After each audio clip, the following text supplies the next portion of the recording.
About 6 years ago, I wrote a story with a dystopian undercurrent, but I didn't do anything with it. I just let it sit in my folders.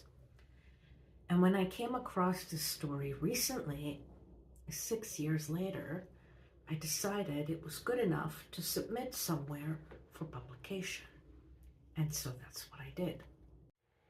But that's also where all the problems started, because the submission process is quite convoluted. At least it is for me.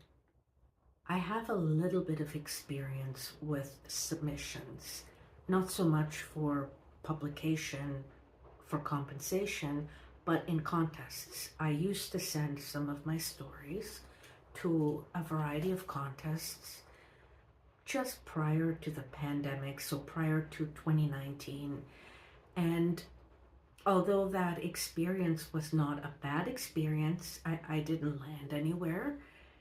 And I know now why. I look back at some of those stories and I see that I need a little bit more time to develop my craft. The good experience about the contests was that some of the editors got back to me and encouraged me to try again. And they gave me pretty good feedback. The bad news about the contests is many of them require you to pay a fee to enter. And if you enter a lot of contests, that can add up quite quickly. When I dug up my dystopian story, I realized I could improve it somewhat. And when I finished, I sent it to a couple of people for some proofreading and a little bit of editorial feedback, and I felt quite encouraged. I thought I had a good story on my hands that was good enough to be sent to certain publications in Canada and the United States. I wanted to be compensated, so I didn't submit to any magazines that didn't pay. Something that has changed since those 6 years ago is AI. AI is everywhere now. And because I was stumbling a little bit about submitting my stories to these publications, I decided to use AI to help me narrow down my focus. I'm so glad I did that, because the amount of research that I would have had to do using the Google search engine would have been very time consuming. Now, that's strange because there are a lot of people out there who do it without AI, but I got easily confused and I just didn't know how to do it.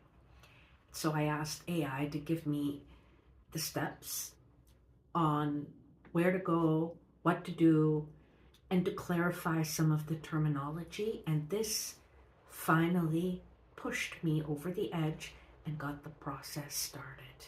Although I use Claude AI for editorial feedback occasionally, for this particular project, I asked ChatGPT. Now, when I first used ChatGPT a couple of years ago, maybe a year and a half ago, I wasn't very impressed.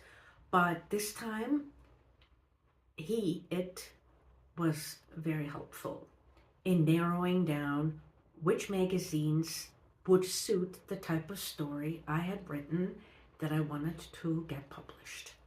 And so I started the process using the ChatGPT results. ChatGPT didn't do all of the work. I did quite a bit of it myself.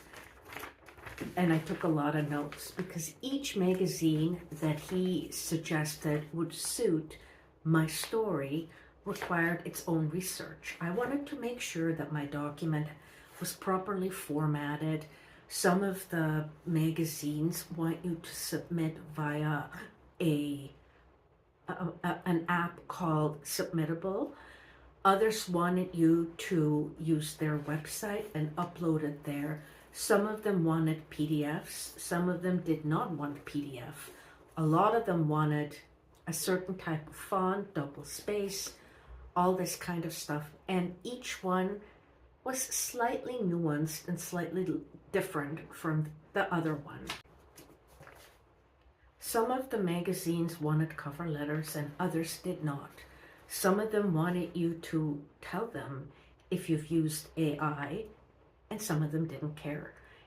It's very different for every single publication that I have checked out for this particular story, and it's been quite a learning process. And so that research I did myself, which is what this is. The printed part is ChatGPT, and the handwritten stuff is my notes. Another thing that ChatGPT did not tell me was whether or not the venue or the publication was open for submissions right now. I had to do that research myself. And quite a few of them have cutoffs. They also have possibly 2 cutoffs. They might have an open date from May to September, but if they reach a capacity by a certain time, then they cut off that end date and push it up earlier, because they only have so many editors who can read these stories and they don't want to be overwhelmed. So I recognized that and started using my calendar to make notes for each venue, when they're open, when they close, and what their capacity is. Some of the magazines that would have suited my story had a cutoff of 4,000 words, and I have 4,300 words, and I was unwilling to cut my story. Even though 300 words is not that much, I had already edited it so much and spent so much time improving it and tightening it that I really didn't want to go through the whole editing process again. So I just put those venues aside and thought maybe another time I will do that. It's time consuming and it can easily get overwhelming, which is probably why I stopped after the first time I submitted my story to the first publication. I was so nervous. Why would I be so nervous? I'm just sending a file to a venue that has a 98% rejection rate. It was just, the whole process was very strange for me. And for 2 weeks after that, I didn't do anything. I didn't submit it anywhere else. But then I thought, if not now, when? Why not keep going? What's the worst thing that's going to happen? If in a year from now, no one wants to publish my story and pay me for it, maybe I will self-publish it. I mean, there are lots of options. But for now, this is what I'm doing. I'm submitting my story to various publications in the hopes of getting selected and compensated for